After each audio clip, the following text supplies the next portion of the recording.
kita dihadapkan pada situasi yang tentu saja semua mengetahui, di mana meski pandemi belum berakhir, kita dihadapkan kenaikan harga komoditas, pangan, energi. Bukan hanya krisis Rusia dan Ukraina, namun juga lockdown di Cina, disrupsi supply chain, hingga problem stagflasi yang melanda sebagian negara. Beberapa lembaga termasuk misalnya Bank Dunia memperkirakan penurunan pertumbuhan ekonomi yang terjadi kemarin di launch Juni kemarin dari 5,7% di tahun 2021, dan kemungkinan akan turun hampir separuhnya sekitar 2,9%. So the economic growth will decrease until 2.9% in 2020. So Indonesia juga akan mengalami gejala penurunan pertumbuhan. So we predict below 5% in this years.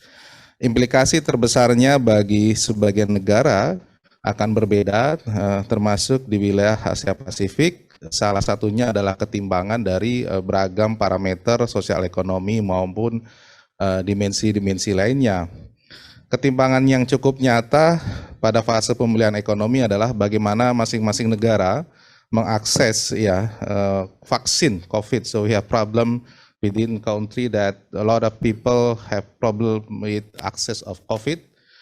So a lot of people have optimism, but a lot of people have not optimism with this recovery of economic. Jadi tiap negara juga akan mengalami problem. Bagi negara-negara yang katakanlah punya akses atau kapasitas keuangan membeli vaksin, tentu akan jauh proses pemulihan ekonominya. Sebaliknya negara-negara di Asia Pasifik justru akan jauh tertinggal begitu.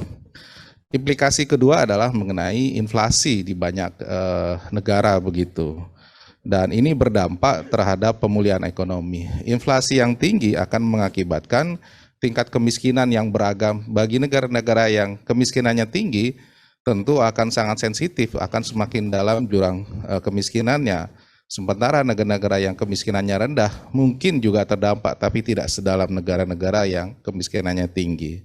Apalagi dengan dukungan fiskal, negara-negara yang saat ini a lot of country who have a debt problem, even Sri Lanka. So not only Indonesia but Sri Lanka and other countries also have problem with the debt, and also they become a default country, and this is a major problem in a lot of country.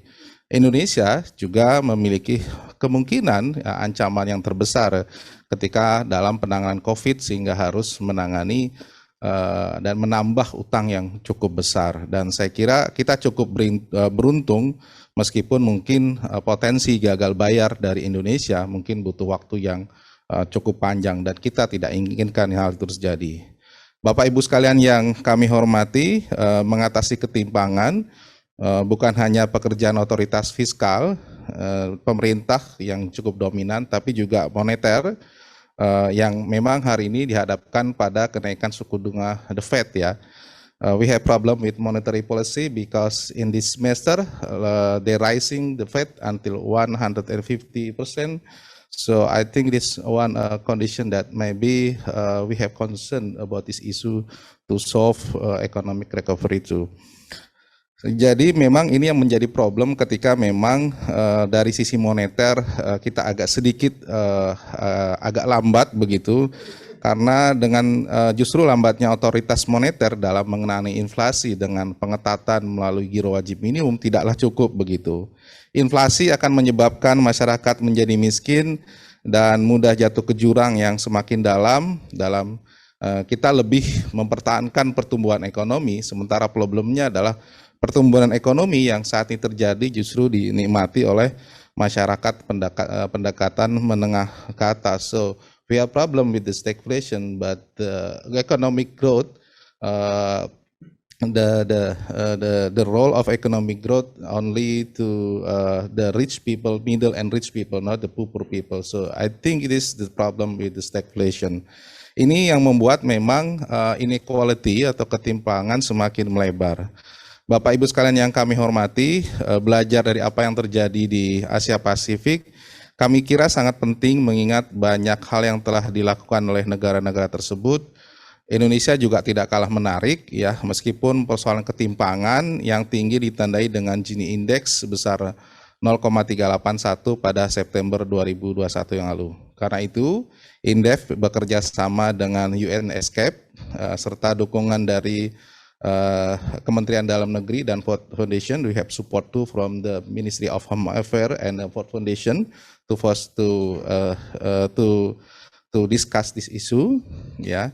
Dan harapannya dari UNESCAP, mereka memiliki survei di wilayah Asia Pasifik yang menjadi pembelajaran dan bahan perumusan kebijakan menghadapi situasi post-pandemik yang tentu saja hari ini mengalami krisis yang multidimensi, geopolitikal, krisis pangan, krisis energi, bahkan utang yang semakin menumpuk.